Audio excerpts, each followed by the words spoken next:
you can only play a game by the rules that have been set. So, you know, if we as sales leaders are the ones that, you know, creating the rules and how the game should be played, we create the objectives, we're the ones that limit what they can do in terms of their progression and how engaged they are.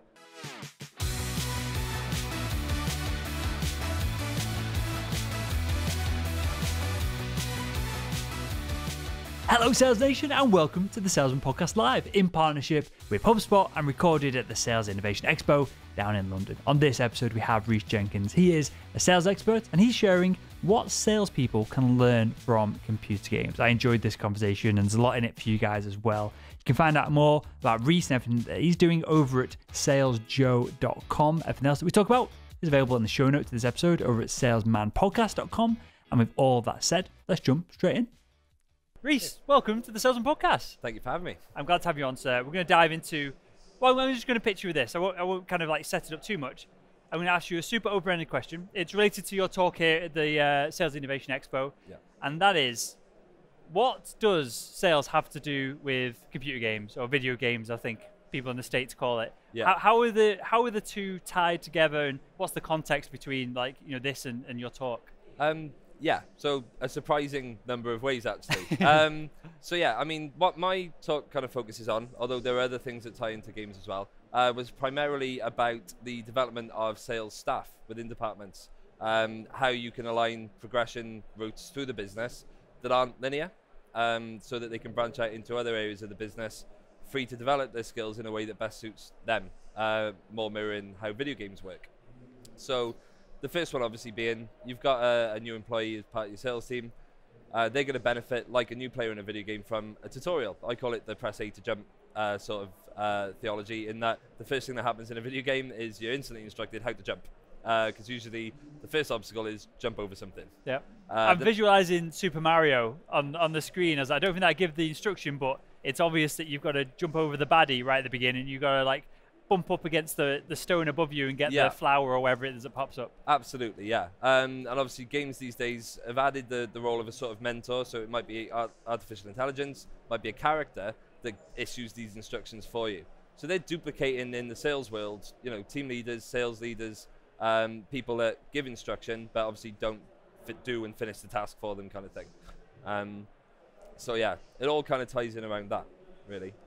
So we'll jump straight in here, because is this something that we should be focused on, like as B2B sales professionals? If we're not getting the press A to jump when we join a new company, should we be really worried? Because I've joined companies and it's, here's your phone, here's your laptop, see you later, go and close some deals. Yeah, I think you've got to treat each business like each game. You know, just because a business might belong to a certain type of industry and a game might belong to a genre, you know, one type of, you know, person-to-person shooter, as it were, like Call of Duty, could be completely different to a game that's in the same genre, but has completely different controls. There's completely different objectives and ways of playing the game. So yeah, I think you do have to adapt that strategy. That's not to say that you can't have people at an advanced level come in and be given a different type of tutorial to someone who's new.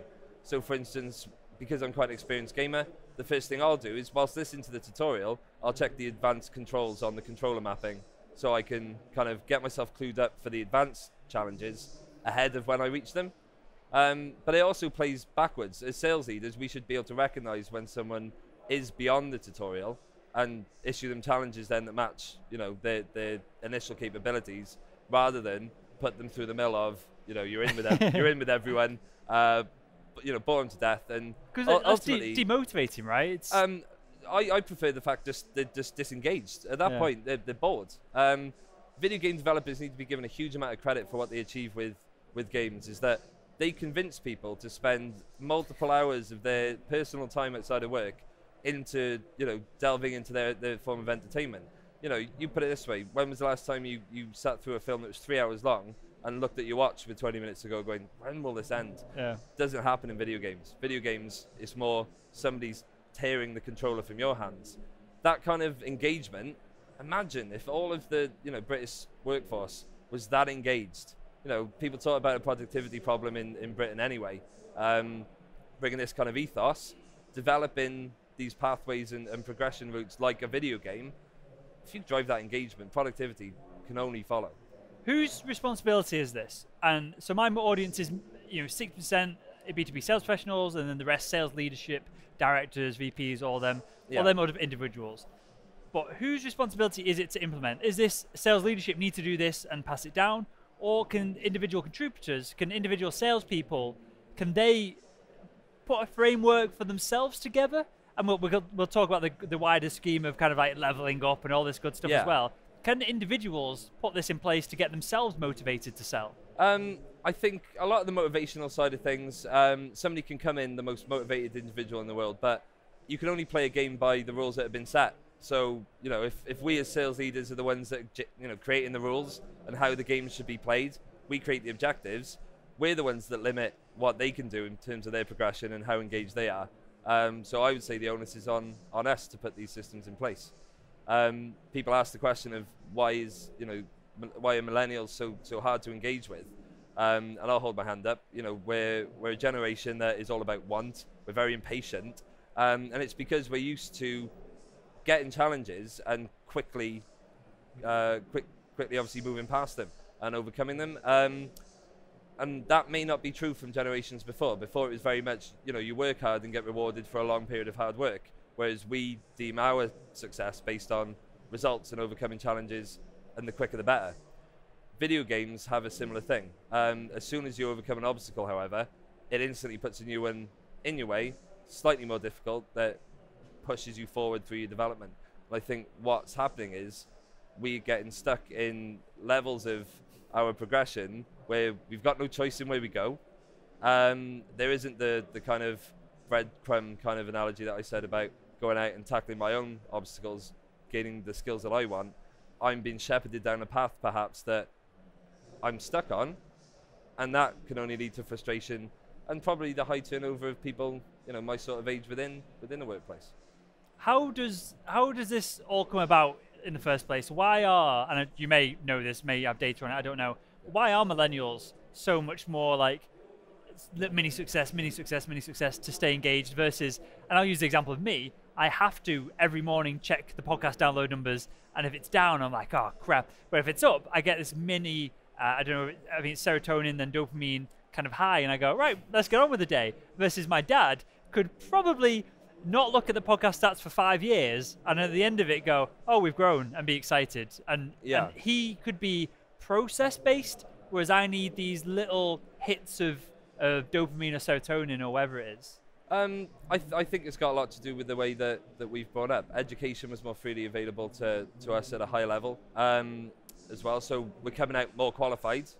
And I think there's an expectation with that we should do well more quickly. But when it comes to measuring the results, I wouldn't say that it's entirely different from, my parents measure results on kind of little successes, but I agree that perhaps we'll take a very present view of how things are and react accordingly. We're more willing to change path on a whim if we think in our gut it's the right decision. Somebody who thinks working for that company will offer a better path of progression, we are more likely to say yes to that opportunity than somebody 40 years ago that, grateful for having a well-paying job, would stick it out with the company they worked for 10 years. I think that's kind of what it comes down to. We're probably just more open, due to the fact there are more opportunities, to go out and grab one if one presents itself. I guess a lot of it is more visible as well. You can see with the internet, you're not reliant on a recruiter to give you the 4 jobs that are available in your local area. And perhaps, and maybe this ties, it maybe goes into university. More people go in there. More people are happy to move away to go to university, so they're more happy to move away for the first role. Perhaps there's all kind of societal things that tie into this. But I want to come back onto this idea of grabbing attention, because clearly computer games do this very well. The only real games I've played a lot of are Quake 3 when I was at uni. And that was 100%, and this relates to me in sales, that was 100% of one of the lads I used to live with. Actually, and this is going to blow minds for anyone who isn't into competitive gaming who's listening, which is 99% of the audience, I'm sure. But he used to play for Team GB. He was like a professional gamer. He paid for a lot of his university through playing Quake, which was huge at the time. And so my only focus for 12 months wasn't on my chemistry lectures. It was on beating him at Quake. So maybe that riles up the competitive nature in me. But what can we learn from computer games that we can implement, very specifically, if you've got any Yeah. examples on this, to keep ourselves motivated is the wrong word perhaps, but to give us the process to keep us just like moving along without relying on, I'm having a good day, I'm motivated today, and then the next day you're not motivated. Yeah, I think the setting of objectives is the first thing that video game developers do incredibly well. Press one button and you'll have a list of exactly what you need to do, including bonus objectives that offer a separate reward. That kind of style of doing things really lends itself to continued motivation through multiple tasks. So, I don't think anybody has looked at objectives and seen the bonus objectives, knowing there's a reward. I don't know anyone that hasn't gone for the bonus ones. So with that, and just let me stop you there. So in a sales role, B2B sales role, what would be an example of that? So perhaps you've got your main target, and then it's split quarterly or whatever to give you your kind of pathway through the story of Skyrim or whatever game it is. Yeah. You've got your pathway through, and then you've got these side missions. What could an example of a side mission be? So I'll tell you what. Half of our business is obviously credit referencing, global business intelligence. So I'll tie it in with that. From a sales perspective, you want to motivate staff and obviously achieve sales targets. On the second side of things, you want to help your accounts department by making sure that customers pay promptly. Yep. So a good bonus objective would be, look, hit your target, but as an added incentive, here's an extra bonus. If you can get the payment terms for those deals, on 30 days or less, rather than having to rely on extended payment terms to help you win deals. Helps Makes another total part of the sense. business. Yeah. And obviously, if you incentivize that bonus objective, I don't know anyone that wouldn't, for the sake of asking one question, is that okay on a 30-day invoice? For the bonus, they're gonna work harder for that, and the benefits, might not even be known to the player, as in the far-reaching world of the game or whatever. What the benefits are, in a side quest, it just means that a family's going to eat tonight because you brought 7 apples from the field or whatever. But in sales, it's going to positively affect another department at the cost of nothing to the sales department. This makes total sense. I've never looked at it this way before. I know there's plenty of companies that do gamification of the sales process of, you get so many points for making a call, you get so many points for an in-person meeting, and then it'll be on like some kind of leaderboard. And that's tying into the competitive nature of salespeople versus how to describe it? You're almost, grooming is the wrong word, but you're almost you're like internally training them to go a certain path. Yeah. Versus I'm super competitive and I want to beat that individual, and that's got to be more sustainable, surely, over the longer term. Yeah, I mean, I don't actually go with the whole gamification thing, and I think that's why I chose the word video game very specifically, and what we could learn from them, as opposed to changing processes around gamification. But I mean, if you do that, you are just going to end up with a highly competitive environment. If you look at the statistics, that is a great place to be. Sales thrive in a competitive environment. However, I'm looking at it more from a structural point of view and how you actually build the department itself. The video game, once you tear away the graphics and the visuals, is just a series of processes that all talk to each other. Implementing things like open pathways for development. So what I suggest people do is... What does that mean, open pathway for development? So I suggest the implementation of a level system. Now, people think levels, they think hierarchical, I'm the manager, director, that kind of stuff.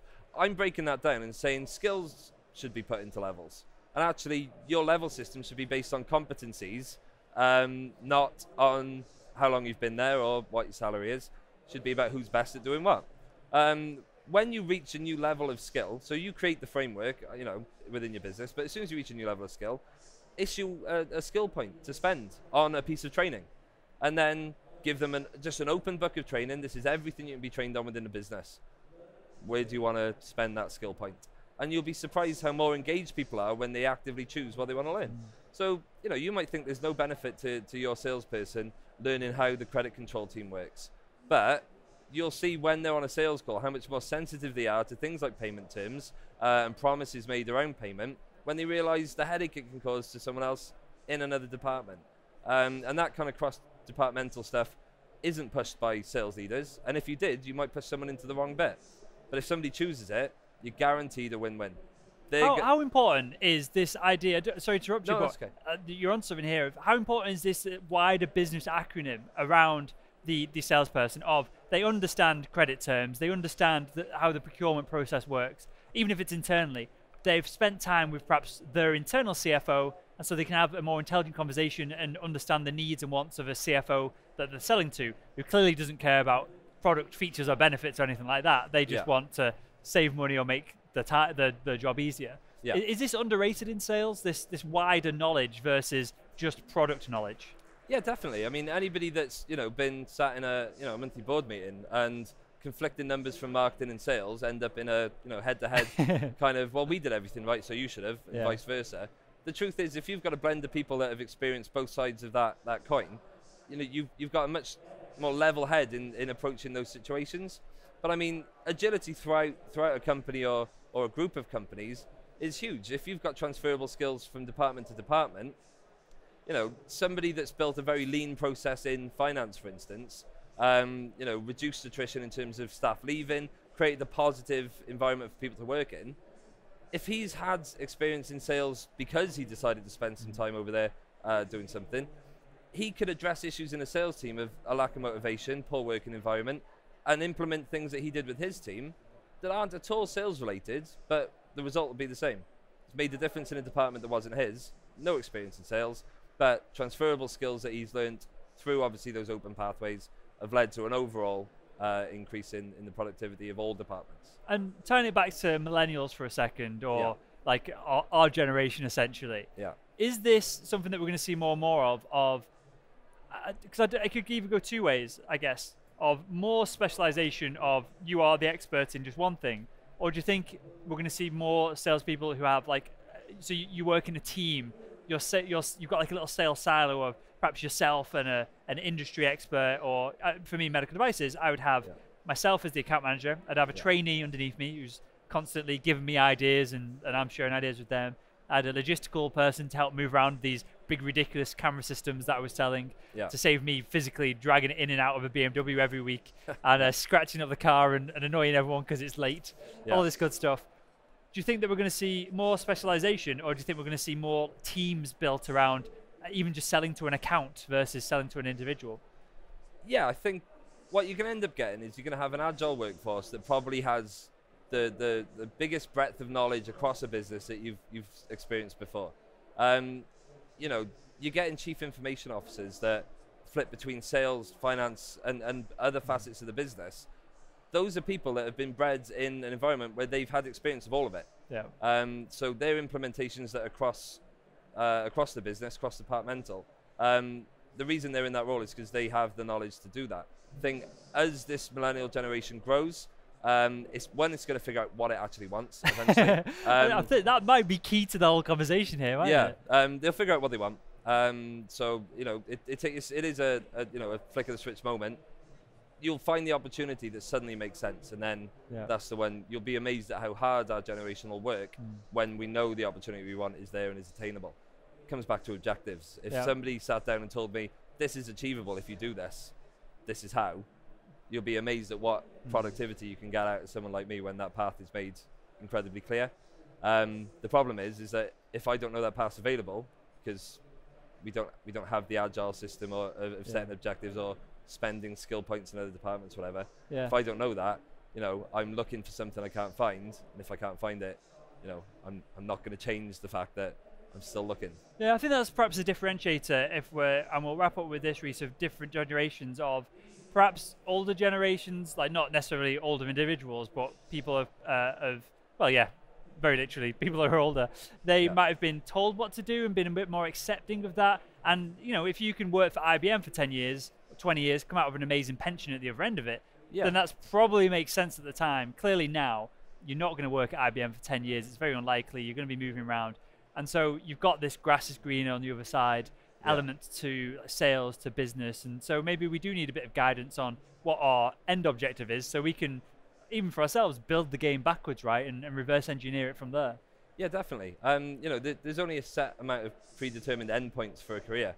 So hopefully retirement. Hopefully as early as possible. Yeah, a nice pension. But yeah, I mean, working back from that obviously is a good way to start. But again, with our generation, I mean, so many people I know don't even think about a pension. They are so in the now. even if the government didn't make balance, it a legal requirement, all this stuff, half of them wouldn't have one. Yeah. It is crazy, but yeah, working it backwards is a good way to do it. But we need to open up the paths that spread throughout the business.